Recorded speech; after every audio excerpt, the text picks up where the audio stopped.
Good morning, everyone. So today's lecture focuses on the history of movies and film media.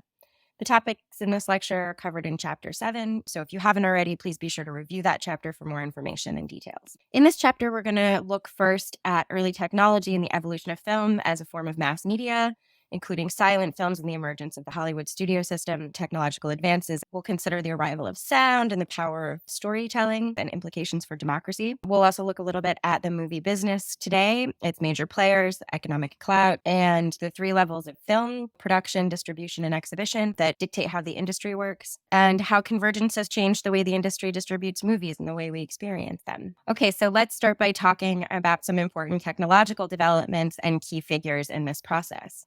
Our book tells us that the concept of film goes as far back as Leonardo da Vinci, who theorized in the 15th century about creating a device that would reproduce reality. As early as the 1600s or 17th century, we have the magic lantern, which projected images painted onto glass using an oil lamp as a light source. So these are, however, hand created images as opposed to photographs. And then 200 years later, with the evolution and the development of photography, what we have is the beginning of moving images. But these are happening primarily through, you'll see the thaumatrope or the zoetrope are scan systems. In other words, what you have is a series of images. You may have made one of these at some point in grade school, a series of images with a restricted light source that moves, and that creates the illusion of movement in a series of images that you're looking at pass by a limited light source quite quickly, right?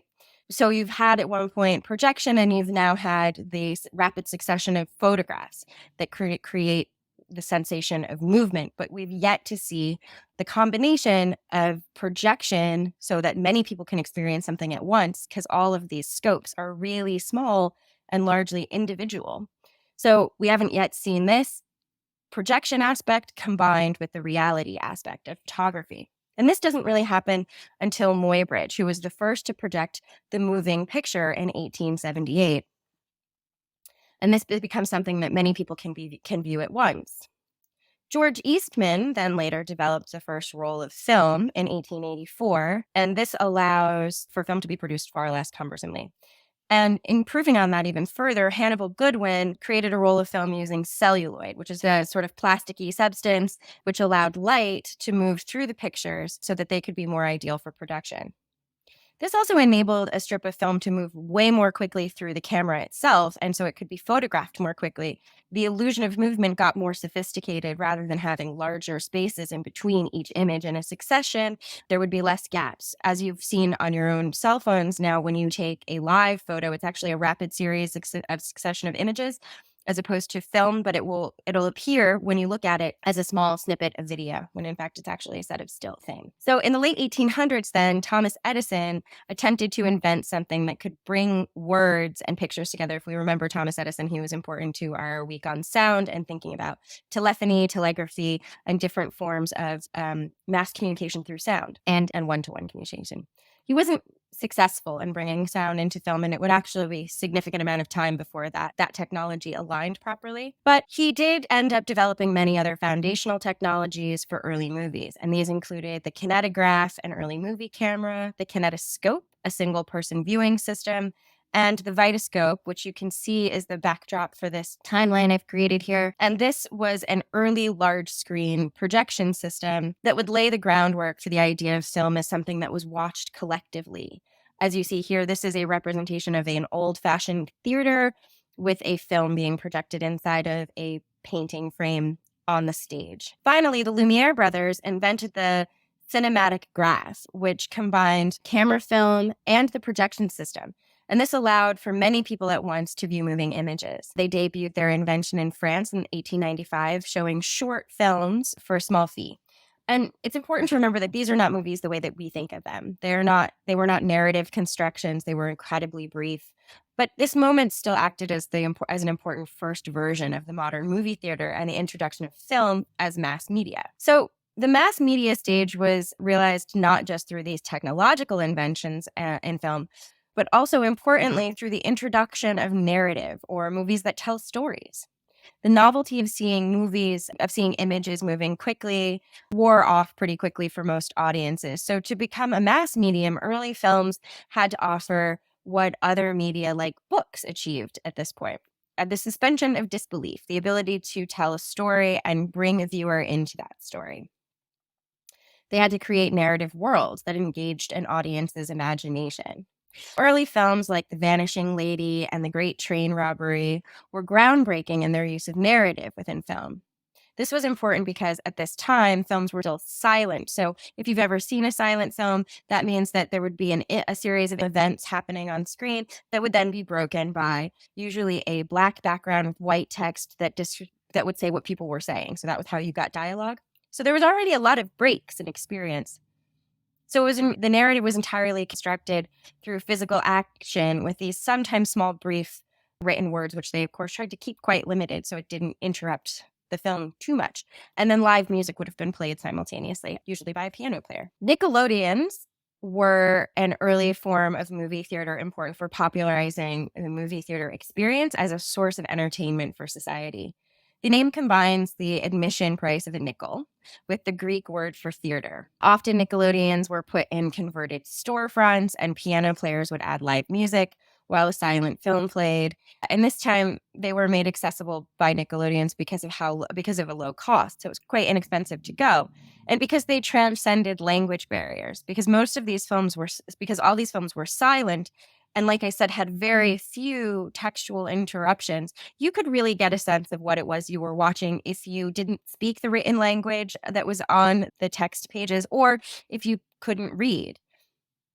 These kinds of movie theaters peaked around 1910 and were soon replaced by much more profitable theaters that were driven by the then forming Hollywood studio system. So by the 1910s, movies are already starting to become a major industry. In the 1910s, a group was formed of US and French film producers that wanted to control film technology as a way to control the movie industry. But many independent movie producers didn't agree with this, and eventually many relocated to Southern California to create a new hub for independent movie producers. So if we think about it, the history of Hollywood was actually people who were trying to escape the formalization of the industry in other ways, which becomes quite ironic later. California provided a context that had less expensive labor, a mild climate, so you could shoot year round, diverse geography, which allowed for the production of many different kinds of stories, and made it so all of these things together made it ideal for movie producing.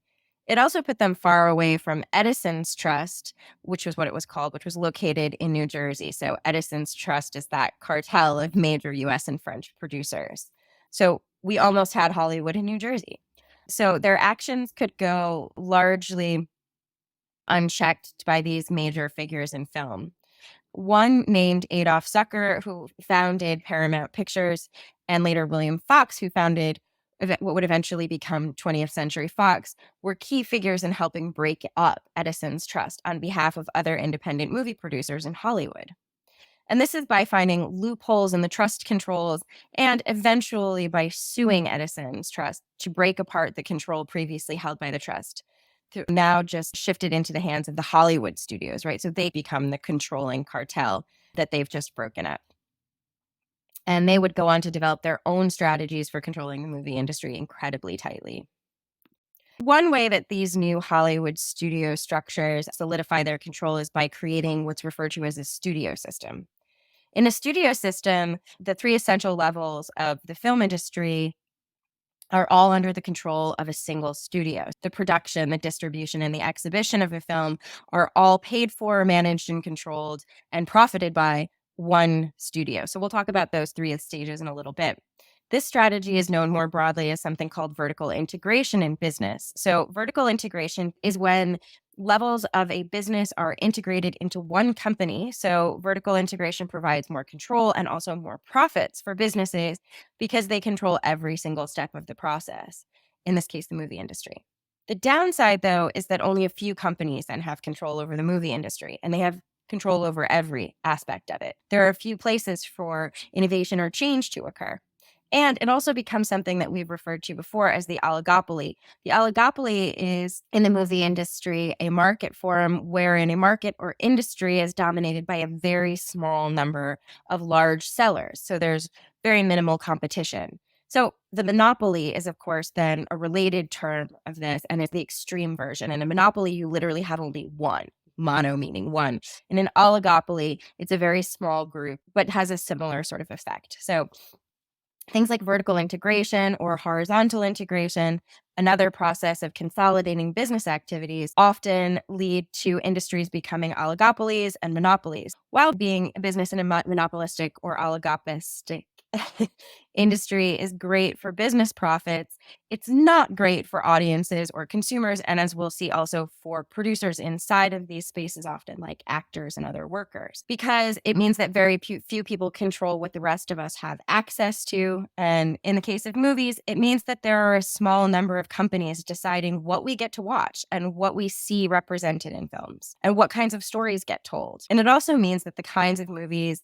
that get made are those that are the most profitable, that maybe not those that are the most important to society or to different groups and voices that have been traditionally marginalized, which we'll talk about a little bit more first. But quickly, I just want to go through the phases of the system. Production being the first.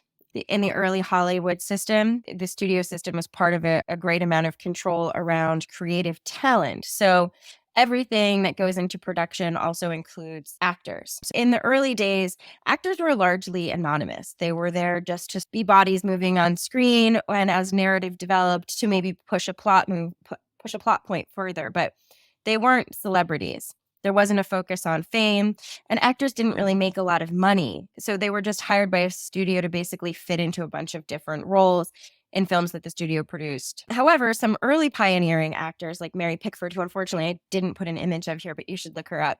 She's an amazing figure, is the name of one such actor who convinced studios that actors could be more valuable as stars and celebrities, which elevated the status of actors and eventually ended up earning them a kind of better compensation in the industry. So while actors did successfully make some headway in this time, the studio system still dominated by keeping all workers, including actors, under exclusive studio contracts, which reinforced the studio's control over talent in the industry. So Marilyn Monroe or Lauren Bacall or any of the women that you see here would have been held under very tight contracts and only been allowed to produce the films that studio was making, and only the ones that they wanted them in. So they had very little choice, and therefore also couldn't compete for higher salaries by going to other producers. The next phase, of course, is distribution. And distribution is where we see films making their way into places where they might be accessed. Movie companies receive, this has to do a lot with, this is not exactly the exhibition process, right? So this is the in-between of getting a film. Once it's been produced, you have to make sure that it can appear in a market before it's even going to show up in a movie theater. So our book goes into this in a little bit more detail, but one of the important things that happened in this moment was block booking, which was a distribution strategy where exhibitors had to rent marginal films in order to get films with big stars. So there was a sort of negotiation process, again, because of the studio system. The phase that we'll all, of course, be the most familiar with will be the exhibition phase of the film. So exhibition, of course, is the process by which we actually get to see these films in movie theaters. And of course, these big studios systems, the big five, and what was referred to also as the little three, had different relationships to controlling exhibition. The big five studios, so MGM, Paramount, RKO, 20th Century Fox, and Warner Brothers, all owned their own film exhibiting theaters as well as the production and distribution facilities. So they distributed their own films to a network of studio-owned theaters, mostly in urban areas, and charged higher ticket prices that drew huge audiences. So they had vertically integrated their studio system all the way through to exhibition. The little three, so that would be Universal, Columbia, and United Artists. They were called the little three because each of these studios lacked one of the three key elements required in the vertical integration system. So Universal and Columbia came the closest at reaching full integration, but the problem was that neither Columbia nor Universal owned enough theater circuits. United Artists, on the other hand, which, by the way, our book will tell you, was owned by Mary Pickford. She started United Artists, never reached full integration because the studio was regarded as a back distributor, loaning their money to independent producers and releasing their films, rather than having a system of production inside. So it was a different model. because it was created by people who had different experiences as workers inside of the system. We can't talk about the history of film without talking about the history of a film called Birth of a Nation. Our book addresses this quite briefly. I'm going to give you a very quick rundown of the plot of this film. Trigger warning if you do decide to do this as your documentary. Birth of a Movement is about the reaction to this film, but it does include a number of clips. I chose not to even reproduce images from it here because it includes blackface and representations of Ku Klux Klan attacks on Black men. It is a extremely upsetting, extremely racist film. The story of which is set in the Reformation era South after the Civil War. A wealthy white family is attacked by a group of recently freed and formerly enslaved Black folks who threaten to harm them, particularly the young, pretty daughter of the family. And the Ku Klux Klan rides into town and saves the family, right? This is an extremely problematic film that produces the Ku Klux Klan as a heroic entity and protector of the South. Our book addresses this controversial film pretty briefly. So it was created in 1915 by a man named D.W. Griffith, who had made several other films. While it is regularly, and I believe even in our book, referred to as the first feature-length film, it is not the first feature-length film. This is largely a justification, I think, of the fact that we continue to teach it. And maybe what we want to talk about is what it was at first that is more upsetting, which is that it was the first blockbuster. The first feature-length films there was one in Australia in 1906 called The Story of the Kelly Gang. One of Griffith's own films, Judith of Bethulia, released in 1914, the year before, was also a feature-length film. And 1914 also saw a film called His Majesty the Scarecrow of Oz, produced by Frank L. Baum, the writer of The Wizard of Oz. It was definitely not the first feature-length film. All of these were over 70 minutes, which was the marker of a feature-length film.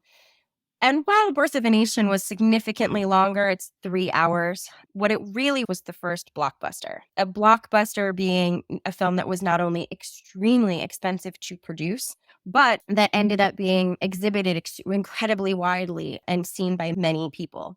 So it was one of the most widely exhibited films of its time, including a screening in the White House to the celebration of then President Woodrow Wilson. And while not the first feature film, it was the first blockbuster that set up this trend of blockbuster films and a lot of narrative tropes that end up being reproduced.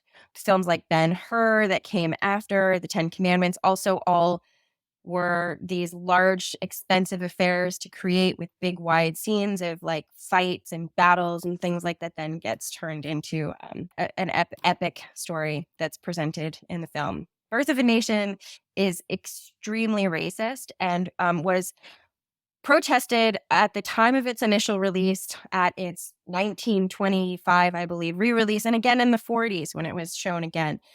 Each time, people pointed out that it was celebrating the Ku Klux Klan. It's based on a book actually called The Klansman, and it glorifies the Ku Klux Klan, and that it reproduces and perpetuates a number of stereotypes about Black Americans. And arguably, it reappeared at moments in popular culture when it seemed like Black Americans were getting closer to having more rights, right? So it seems every time that happens, the film gets reintroduced to the public, and there was a sort of revivification of the Klan in those moments. Many of the foundational movies in U.S. media history, just Birth of a Nation, are also incredibly racist, sexist, homophobic, and held other ideologies that influenced this media and system that have been built around it. We'll talk a little bit more about this when we get to the section on cultural imperialism. But the takeaway from this is that it's important to always recognize that these ideologies work in ways that are systemic in media. So even if today many people don't share the values that are produced in a film like Birth of a Nation, the systems that were set up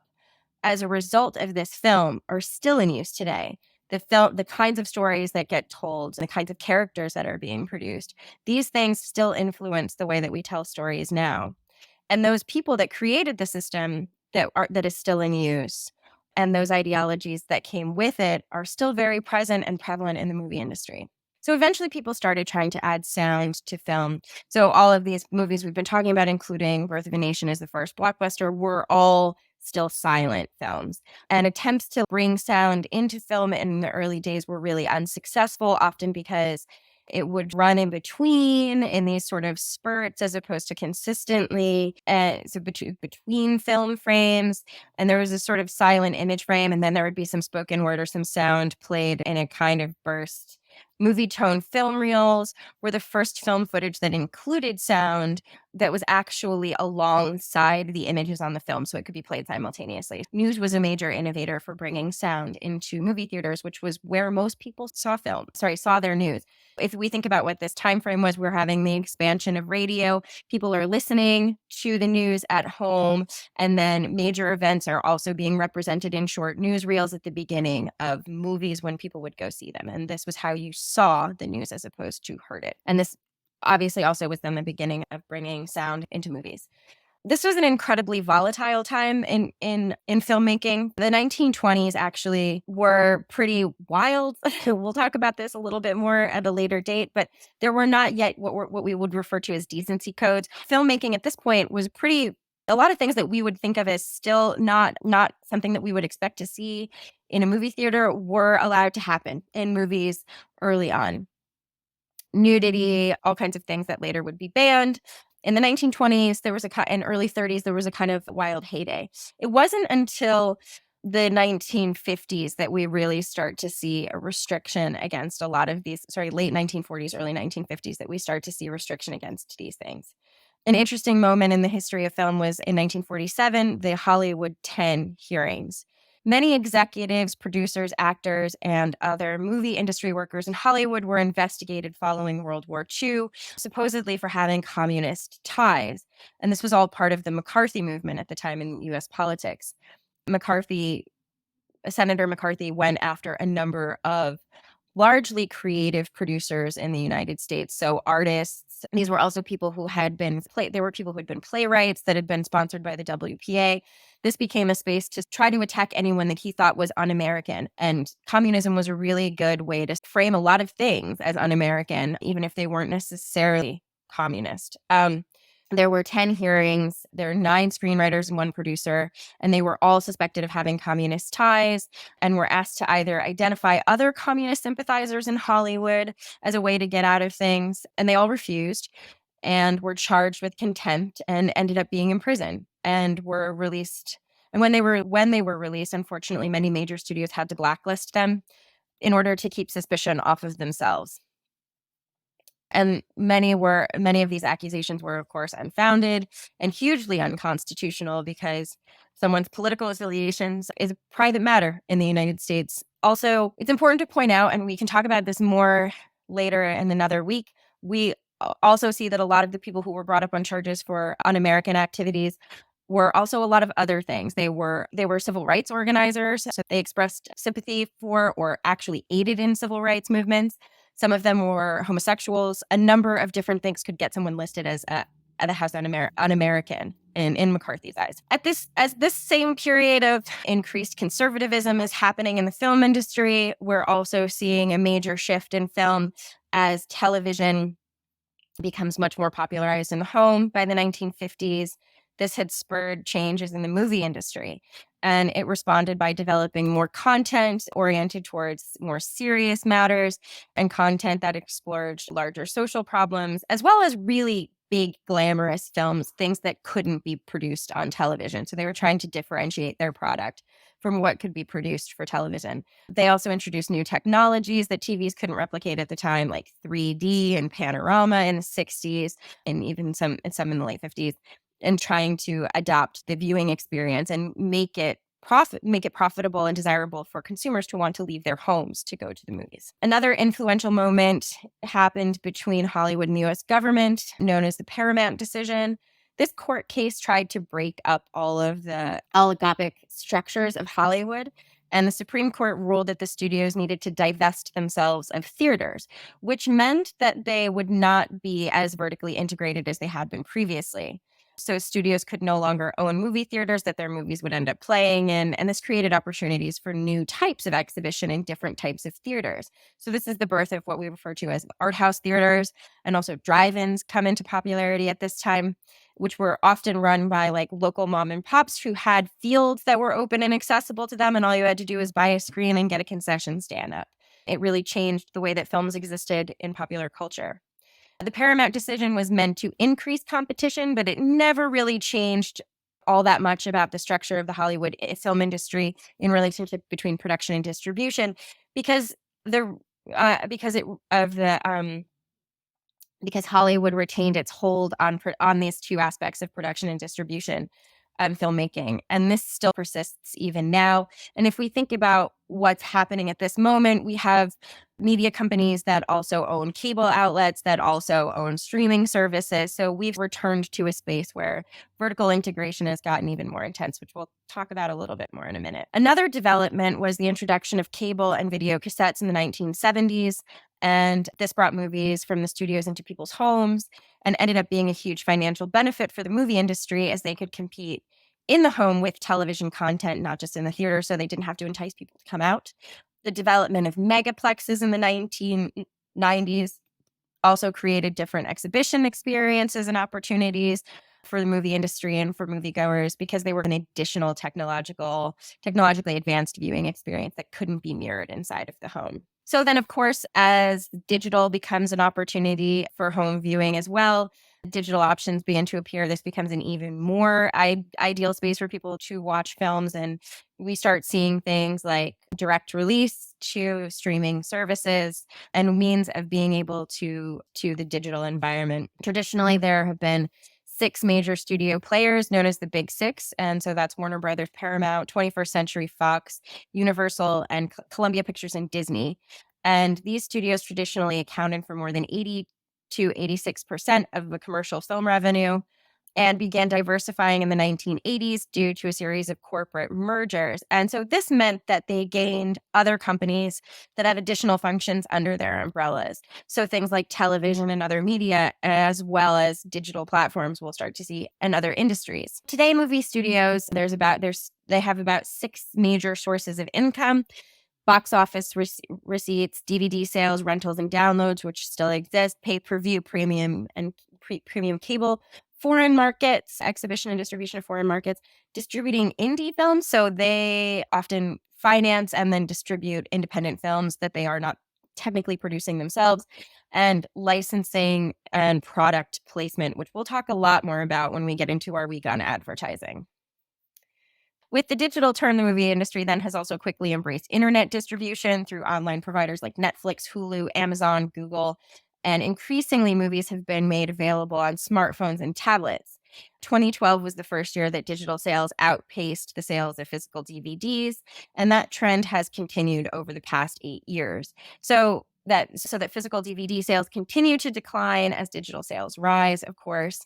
The internet has also become essential for marketing the movie industry. And as they can reach more audiences through the medium, digital platforms like Netflix, Hulu, and Amazon have also started to present huge challenges, though, to traditional studios as they now create their own content that competes directly with studio content on their platforms. So while in many ways the internet provided a lot of opportunities for traditional studios, it has, especially in the last 10 years, started to present some new direct challenges.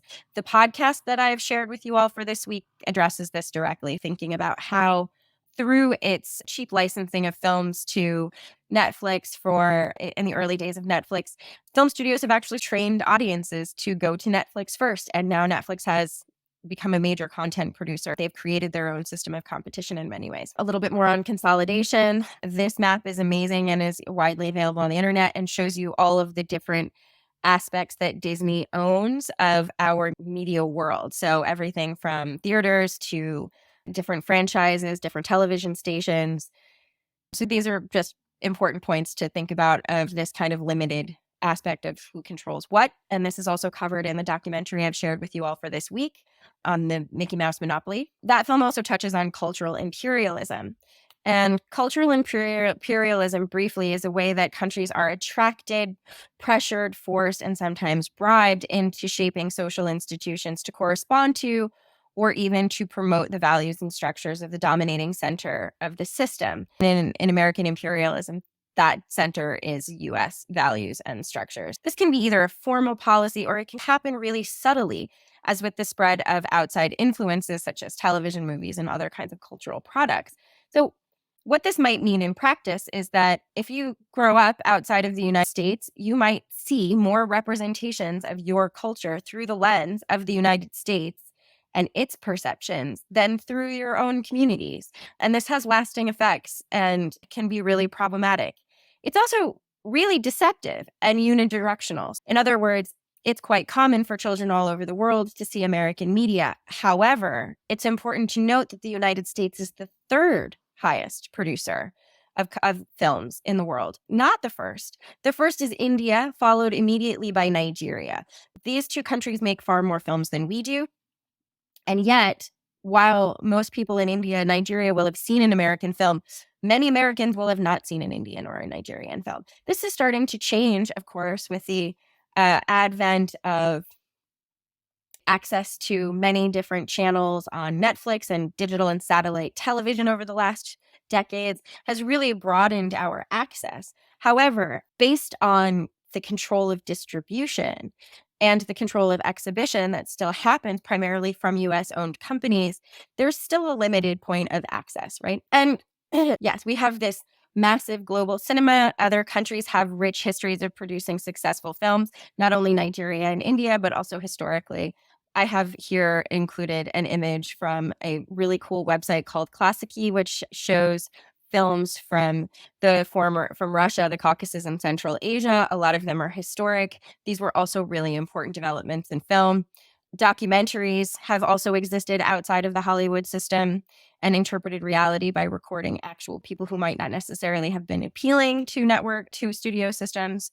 This included newsreels and travel logs in the earliest forms of film, and usually required backing from the industry or philanthropy to cover the cost, because it's not very inexpensive to make a documentary, although significantly less than to make an epic blockbuster style film. In the 50s and 60s, there was the popularity of what was referred to as cinema verite, French for truth film. And these were made possible then by the emergence of portable cameras, and they aimed to track reality and social interactions usually. Another source of film outside of the Hollywood system is independently produced films. They're usually made on much smaller budgets. They tend to show in small venues. So the emergence of things like the art house after the Paramount decision allowed for new spaces to see new kinds of movies, including independent films. Independent film festivals, however, are also really important for discovering new talent. And they have different distribution routes. As you can imagine, in the age of digital, we're getting even more access to these to different voices and different spaces that because film is much cheaper to produce now. And due to spaces like YouTube and also networks of independent filmmakers that have their own channels online, it's much easier to also distribute these films and have access to them as viewers and consumers. Like many other forms of media that we've talked about throughout this semester, film has a not uncomplicated relationship to the political life of the United States and its influence internationally. One aspect of this is something referred to as consensus narratives that appear in film. In some sense, a consensus narrative operates across different times and cultures. And it means that films can historically tell us a lot about the time they were produced in, because they often represent what were perceived to be dominant ideas, issues, and struggles of the time. Some argue that US films contribute to the notion of the global village in which people share a universal culture, offering common media for people to connect over. But others, importantly, argue that US films can stifle local culture and diversity in other countries and domestically, only privileging and paying attention to dominant voices in societies because of the ways the studio system still controls the industry and is motivated by a profit margin. This debate is an important one to keep in mind and to think about in relationship to the ways that you interact with movies in your life, and the way that you also see people around you interacting with film. Because movies often appeal to the idea of universal culture, and at the same time make us as individuals feel more connected often to a larger universal culture than to our own immediate surroundings. And that's how they function. They can also often perpetuate particular narratives that only reflect certain people's experiences, and they can paint them as universal and make them seem as if They're more dominant than they actually are. So I encourage you to think about the movies that you watch and to encourage the people that you love to think about how they engage with them and what types of ideas about society those films perpetuate and what parts of society those films and might ignore or hide or construct in negative ways through their narratives. So just to recap for this lecture, be sure to, if you haven't already, read chapter 7. Watch, obviously, you've already watched this lecture, but watch either the documentary or listen to the podcast option that's assigned for this week. You can either, one is on, there's a documentary on Disney, or there's a really good podcast on Netflix. That podcast predates the writer's strike, but I gave you guys some TikToks to look at and a short article and a little news coverage to think about what happened with the writer's strike. So that was both the Writers Guild of America and actually SAG-AFTRA, which are the actors, is an actors union as well. And their strike around specifically, a lot of it pertains to Netflix and other digital streaming sites and how they have been cut out of residuals, meaning the money that comes in from things being aired multiple times, right? Historically, if you made a regular movie on film and it was in a movie theater that was probably only in for a short run, but then there would be residuals when it was turned into a VHS or DVD. But under streaming, actors and writers especially have gotten really minimal residuals for the work that they're doing. But even not just writers, actors as well. A lot of people have talked about what happened specifically with people who were doing Orange is the New Black and other Netflix shows and how little some of those actors were really paid. And it really challenges, I think, the ideas that we have based on the old Hollywood system and our expectations that like all actors are making movie star money and how different it really is for most people. Anyway, so those are some good resources that we have for the week to look at. Be sure to check out our first week of your classmates math media mini lectures that will be coming up, which is exciting. And make sure that you do engage with those and comment. It's important to do not only because you get graded for it, but because it is the decent thing to do, because you're going to end up spending a bunch of time on your own and it's a lot of work and it will help you get better when you're doing your own to see what other people have done. But also it's just a good supportive thing to do because people put a lot of time and energy into making those good. And they should be fun. Please make them fun. Have fun as much as possible. I know it's school, but. And then the last thing for the week is a lot of you are rewriting your newspaper paper, your first writing assignment for this course on the newspaper comparisons.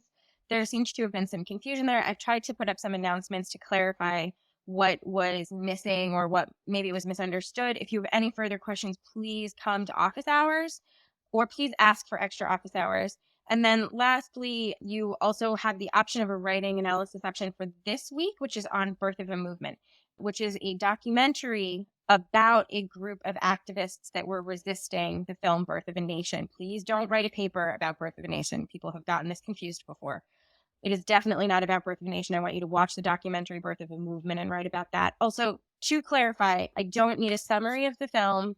I don't want what reads like a Wikipedia article about who made it. And I want you to watch that documentary. And much the same way as I was asking for detailed information about what you are seeing when you read the different formats of a newspaper for the same day, I want you to tell me what you're seeing in that documentary. Tell me about a scene that you saw. Tell me about something that was impactful in the way that the filmmakers put that documentary together, right? So this is, again, not a summary. You're doing a data analysis of how a documentary tells a story, how it works, and how that impacts you as a viewer looking at it. So please do make sure that you follow those instructions. And if you have any questions and you want to do that paper, please reach out to me and I'm happy to clarify anything if it's confusing. Just trying to get you guys used to this style of writing for the rest of the semester. And I promise, again, it has like value outside of this course and not just trying to torture you. Okay, so that is it for this week. Oh, lastly, I just wanted to add, you have your discussion posts for this week. And you're going to be doing a response to either the documentary or the podcast. But also, I really want to hear from you guys how you're thinking about some of the ideas that we're looking at this week, especially in that podcast or the documentary that talks about cultural imperialism a little bit and how movies work in our lives. And think about some movies that you've seen recently and really bring some experiences of your own into media. A lot has happened since this book chapter was published. We've had the phenomenon of the Barbie movie. We've had a lot of big debates coming out of the strike, but also other issues about the film industry in general, and how people experience movies post-COVID, some of those big differences. So I'm really looking forward to hearing how you guys are thinking about how movies impact you and your experience with them as part of culture. All right, have a good week.